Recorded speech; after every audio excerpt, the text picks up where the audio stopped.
Onídúró mi ẹ ṣeun o. Ọláwùmí ló sọ bẹ́ẹ̀. Onídúró mi ẹ ṣeun o. Aya Jíbọ́lá Kànjí. Bójú ènìyàn ló dúró ni wọ́n ti máa sọ̀rọ̀. Ó ṣe Olúdáyé. Bójú ènìyàn ló dúró ni wọ́n ti sá lọ. Akẹ́dà ṣẹ̀dá ó ṣeun. Bójú ènìyàn ló dúró ni wọ́n ti máa sì rí. Ó ṣe àtìlẹ́yìn. Onídúró mi ẹ ṣeun o.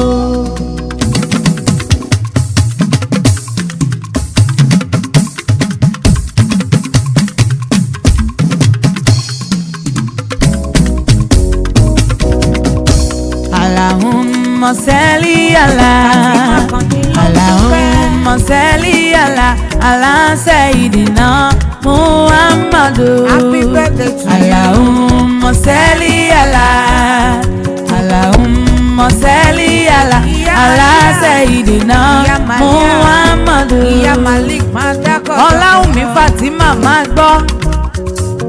Aya Jíbọ́lá Kànjí yé máa dá kọjọkọjọ. Òní lọ́jọ́ ìbí rẹ̀. Àjíjọ́ pẹ́. Ìyá Màṣíà Mojísọ́lá. Ìyá Màlíà Jádesọ́lá. Màmá Malik Ọ̀nàlápọ̀. Ọmọ wọn Lówú Abẹ́òkúta. Ọmọ Ẹ̀gbá Mọ̀líṣàbí Agbòǹgbò Àkàlà. Ọmọ àjọgbẹ̀rú màjọpẹ̀kọ nítorí ẹrú nísìnyí ẹ̀kọ́ kì í sìnìyàn. Ọláwùmí Àmọ̀kẹ́ òyìnbó alábẹ́rẹ́ yé máa dá kọjọkọjọ. Ó yá àwa bá ọ gbé gba ọpẹ́ o bọ́ọ̀bà ògo. Òkú ọdún òní Fatima.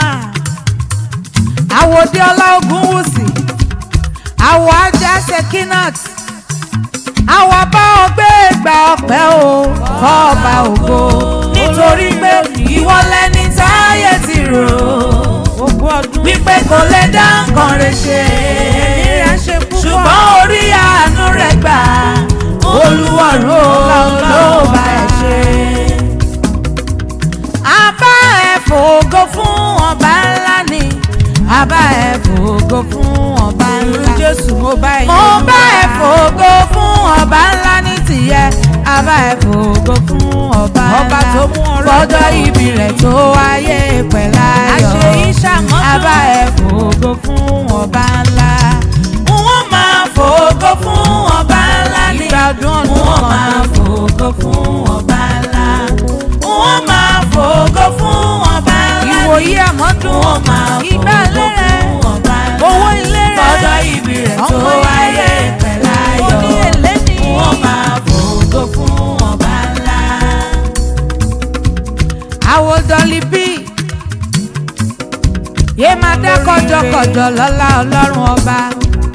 Àṣẹ ìṣàmọ́dún Ọláwùmí Àmọ̀kẹ́ Fatima.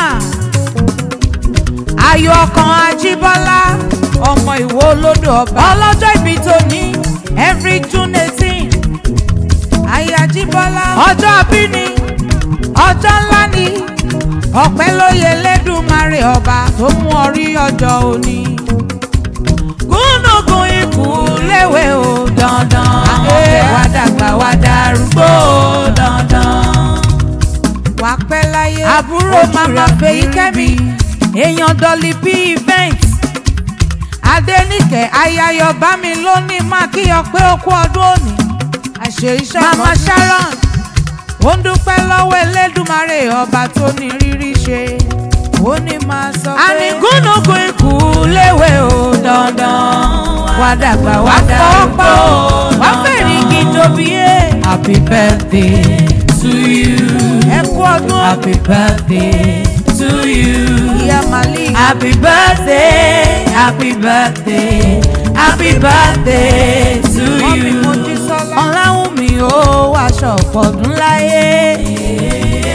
Wá ṣọ̀pọ̀ ọdún láyé. Mọ́mí Jádesọ́lá. Ẹ̀mí rẹ̀ tó ṣọdún èyí á ṣọ̀pọ̀ lọ́pọ̀ rẹ̀.